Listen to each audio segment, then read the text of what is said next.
Yo, hello guys and welcome back again to a brand new video. In today's tutorial guys, I will be showing you how to add featured products in your WooCommerce website.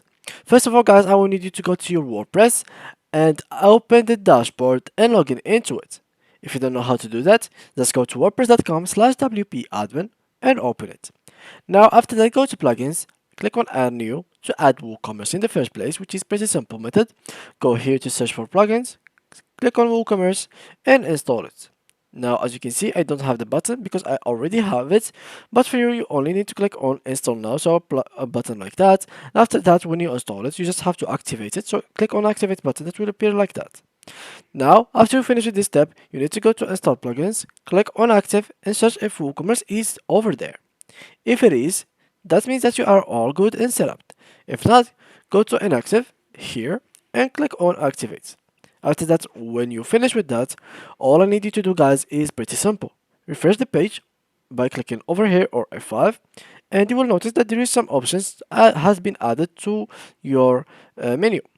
Now, to be able to actually set featured product, let me show you an example how it will look like. So let's go to some of my products and let's click on view. Here as you can see, the future product are related products, so they are the same thing, so you can change it later on if you wanted. And basically as you can see here, this is the iPhone X. If you can see, this is like some products that you can click over here to go to, and basically how you can add these things in this one over here, which is pretty simple. You just have to add the product that you have to be featured to the same category.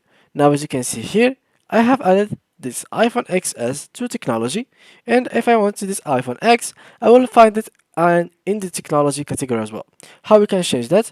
Go to your products, click on edit, and from here guys, make sure that you have chosen the product categories in the same category that you want the other product that will to be featured in. So guys, that was it for today's video. If you enjoyed it, please leave a like and thank you guys for watching.